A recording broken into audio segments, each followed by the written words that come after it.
자, 모두들 반갑습니다. 지니 인베스트먼트의 강태공 전문가입니다.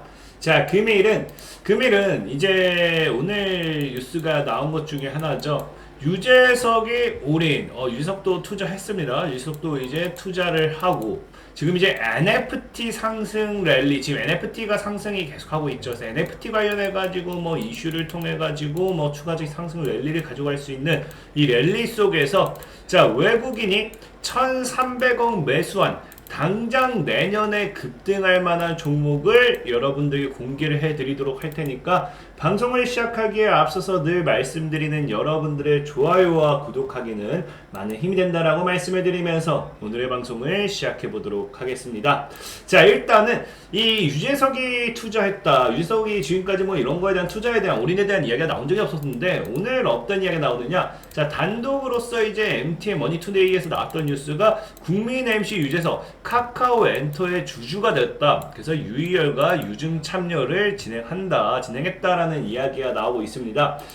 실제로 뭐 이전에 나왔던 뉴스를 본다라고 하면은 원래는 유재석은 거절했다라고 했어요. 투자 제안을 거절했고 이 올인을 이 유희열이 이제 70억 이 회사가 가진 자금을 다 올인했다고 했어요. 그래서 카카오엔터 운영이 유희열이 안테나 매각대금 카카오엔터에 재투자하면서 이 모든 자금을 다 카카오엔터에 올인한다고 했는데 유재석 같은 경우가 지금까지 지분 관계로 얽히기 싫어서 완곡히 거절했다라고 했지만 오늘장에서 어떤 뉴스가 나왔습니까? 결국 이 참여를 안 한 게 아니라 이제 투자를 했다.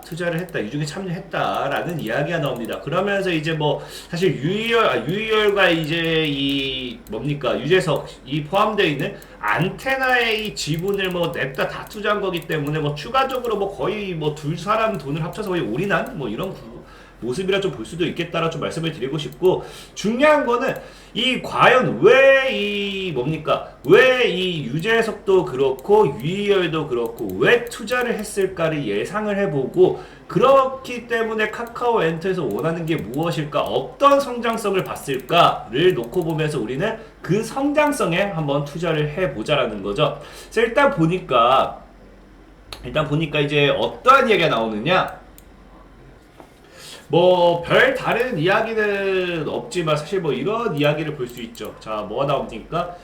유재석 소속사 성장에 책임감을 느꼈다. 그렇기 때문에 유희열과 같이 안테나를 키워야 된다고 느꼈고 그래서 이 과정에서 지난 7월 안테나에 함정한 유재석의 카카오엔터 증자 참여 가능성에 관심이 모아졌고 일각에서 유재석이 참여 제의를 거절했다고 알렸지만 실제로는 참여를 했습니다. 그래서 뭐 구체적인 투자 금액은 알려지지 않았지만 뭐 측근에 따르면 유재석은 유희열 대표와의 강력한 파트너십 바탕으로 안테나 성장에 책임을 갖고 이번 유상증자에 참여한 것으로 전해졌다.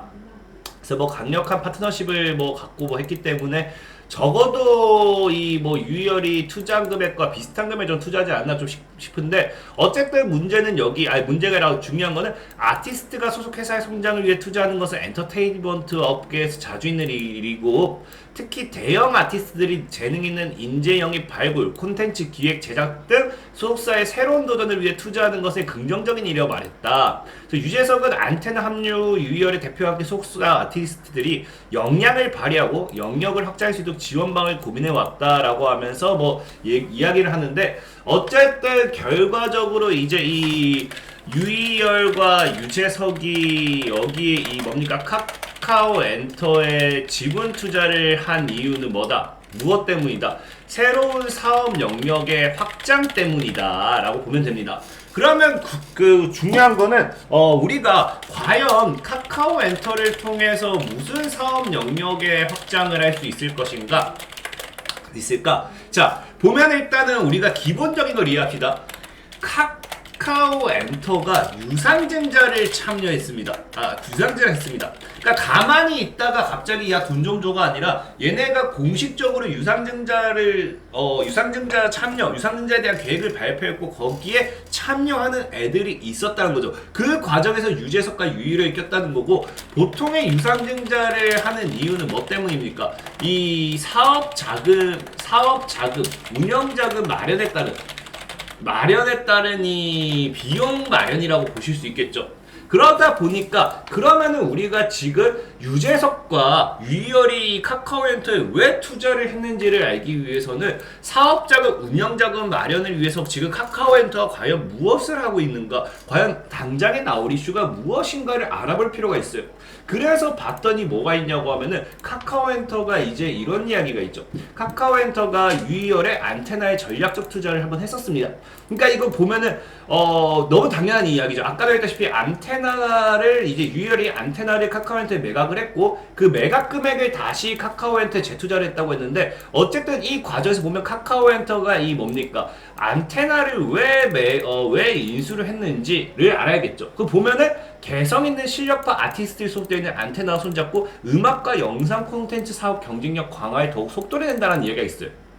그래서 보면은 카카오엔터 같은 경우 과거에 SM에 대한 뭐 인수 이야기도 뭐 있었고 계속해서 새로운이 엔터 기업들을 인수하려고 카카오는 인수하려고 했었거든요. 왜 과연 얘네가 인수를 하려고 했을까에 대한 분석을 해보면은 어떤 것이 나오냐고 하면 바로 이게 나옵니다. 뭡니까? 내년에 뭐 한다고? 내년에 넷마블과 카카오엔터가 손을 잡고 뭐 한다? 버추얼 아이돌이 내년부터 공개가 된다. 지금 우리가 이제 가상인간이라고 하고 가상인간, 가상휴먼, 뭐 버추얼 휴먼이라고 표현을 하지만 이제 가상 아이돌이 내년에 공개하겠다는 거예요. 그래서 보면은 실제로 과거의 뉴스에서는 어떤 이야기가 있습니까? 보면은 과거의 뉴스에 이런 이야기가 있습니다. 자, 보면은 카카오엔터의 투자 결정은 카카오엔터가 넷마블 FNC가 설립한 메타버스 엔터테인먼트와 카카오 엔터테인먼트가 전략적 파트너십을 구축했어요. 아까 보면은 구축하고 내년에 버추얼 아이돌이 나온다 얘기했는데 그 이유가 뭐냐고 하면은 이제 K-팝 버추얼 아이돌 그룹이 뭐 나오고 메타버스 엔터테인먼트 독자점 뭐 해가 세 개가 뭐 내년에 선보일 건데 얘네와 손잡은 이유가 뭐냐? 넷마블이 보유한 메타버스 관련 기술력 때문이다. 뭘 보유했어요? 넷마블 FNC는 모바일 게임 7개의 대죄 그랜드 크로스와 블레이드 소울 레볼루션 등 흥행작 개발에 뭘 했어요? 메타 휴먼 기술을 도입해 성과를 낸 바 있습니다. 그래서 지금 넷마블 같은 경우는 넷마블의 자회사, 넷마블 FNC가 가지고 있는 이 메타 휴먼 기술 관련해 가지고 뭐 했다고요? 메타 휴먼 기술 때문에 카카오엔터가 손을 잡았다는 겁니다. 그럼 카카오엔터는 무엇을 가지고 있느냐? 카카오엔터는 보유 중인 K-팝 콘텐츠를 결합하면 K-팝 산업의 전환점이 될 것으로 기대된다. 그러니까 지금 무슨 말입니까? 이제 카카오 같은 경우가 카카오엔터를 설립하고 얘네가 실제로 K-팝 관련되어 있는 보유하고 있어봐야 뭐 얼마나 되겠습니까? 기술 이력이. 그렇기 때문에 그 K-팝 관련된 콘텐츠를 제작하고 콘텐츠를 기획하기 위해서 엔터 사업 부분을 계속해서 인수를 했었다라는 거예요. 그러다 보니까 과거에 뭐 SM도 인수안에 많은 이야기가 나왔던 거고 이번에도 안테나를 인수했던 거고 그렇기 때문에 결과적으로 지금 이런 과거에 보면 이것도 뉴스 내년에 나온다. 이것도 10월달에 나온 뉴스거든요. 그럼 이런 흐름과 지금 뭐 자 봅시다.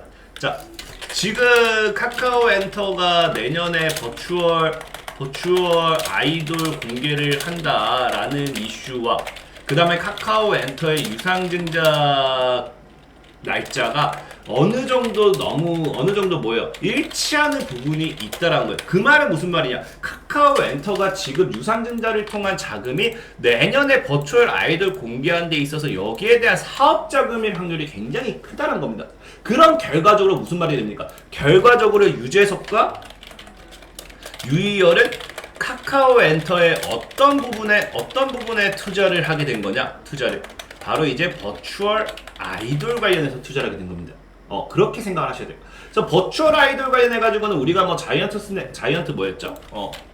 자이언트 스텝이라든지 뭐 셀바스 AI라든지 뭐 등등등등 다양한 종목들이 있겠죠. 근데 오늘은 뭐 그런 종목을 소개시켜드리고 싶지 않고 아까 얘기했던 뭐예요? 지금 당장 내년에 뭐가 나온다고요? 당장 내년에 넷마블과 카카오엔터가 이제 손을 잡고 이제 나오는 버추얼 아이돌이 나온다는 거예요. 그러면 당연히 넷마블이라든지 카카오엔터라든지 여기에 관련된 수혜주가 알겠죠. 근데 지금 카카오엔터 같은 경우는 비상장 기업입니다. 넷마블 FNC 같은 경우도 넷마블 FNC가 설립한 메타버스 엔터테인먼트 뭐야 다 비상장이에요. 그럼 결과적으로 여기서 대표적으로 수혜받을 수 있는 건 넷마블밖에 없다라는 거예요. 그래서 과거 뉴스 보는 거예요. 넷마블이 5% 강세다. 메타 휴먼 기술 확보 역량으로서 과거 넷마블주가 올랐다. 그래서 넷마블 핵심자회사 넷마블 FLC가 게임 및 IT 업계의 화두로 부상한 메타버스 시장 진출을 앞두고 관련 메타 휴먼 기술 확보란 것이 주가에 영향을 미친다. 그렇기 때문에 넷마블 같은 경우 1. 내년에 뭐한다? 내년에 메타 휴먼 버추얼 휴먼 관련해서 수혜를 받을 수 있다. 그 다음에 2. 자, 그 다음에 이 두 번째 뭐가 있냐고 하면은 바로 이거죠. NFT에 N자만 나와도 게임 회사 주식 들썩들썩 한다고 해요.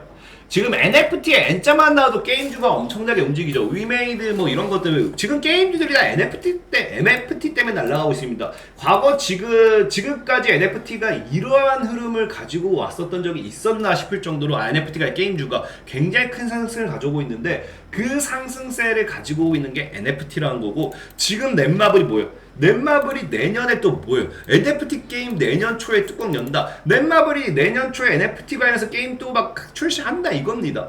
보면은 넷마블이 블록체인 대체 불가 토큰 NFT 기반의 돈 버는 게임 시장에 진입한다. 게임 빅3로 불리는 선두권 기업 중에서 넷마블이 처음으로 구체적인 신사업의 전략을 공개했다라는 겁니다. 지금은 뭐예요? 지금 우리 여러분들이 좋아하는 뭐합니다? NFT 사업에도 뛰어든다. 3. 그리고 내년엔 또 어떤 이슈가 있냐고 하면은 넷마블은 현재 상장 추진 중인 넷마블 네오를 비롯해 여러 자회사의 상장을 계획하고 있어요. 그래서 지금 넷마블 상장이 완료된 후인 내년부터 이번 투자 유치한 넷마블 네오의 상장이 완료된 후인 내년부터는 뭐 한다고요? 넷마블 FLC가 본격적인 상장 작업에 나설 것이다. 넷마블 관계자 넷마블 FLC 뭐 관련된 이야기가 나오는데 자회사 상장에 따른 반사이익도 노려볼 수 있겠다라고 말씀을 좀 드리고 싶습니다. 그러면서 아까 했던 외국인이 1,300억을 주어담다 했는데 보면은 사실 외국인이 아니고 외국인과 기관 2021년도 1월 1일부터 외국인과 기관이 뭐한다? 지금 외국인과 기관이 1,300억 그 다음에 이제 금융투자에서 200억 그 다음 투신에서 280억 등등등등 해서 계속 돈이 들어오고 있다라는 거예요. 그렇기 때문에 지금 보면 수급도 나쁘지 않아요. 최근에 기관 계속 들어오고 금융투자 계속 들어오고 수급도 굉장히 좋은 상황이다. 그래서 넷마블 같은 경우는 차트만 봐도 이거 사실 우량주 너무 차트가 고점에서 사실 실은 거지 뭐 이런 지금 보면은 완전 하방 추세가 끝나는 자리예요. 하방 추세 끝나는 자리에서 지금 물량 먹는 자리이기 때문에 지금 주봉이나 월봉상 봤을 때 사실 개인적으로는 이 종목이 이 구간에서 잘 놀아준다고 하면은 뭐 더 지켜봐야겠지만 일단 추세는 끝났어요. 추세는 끝났기 때문에 여기서 이렇게 놀고 하면서 주가를 강력하게 상방을 올리는 구간대가 한번 나올 것이다 라고 말씀을 드리면서 자 오늘의 방송을 마무리해 보도록 하겠습니다. 지금까지 지니 인베스트먼트의 강태공 전문가였고요. 여러분들의 좋아요와 구독하기는 늘 많은 힘이 된다라고 말씀을 드리면서 오늘의 방송을 마무리하도록 할게요. 모두들 안녕.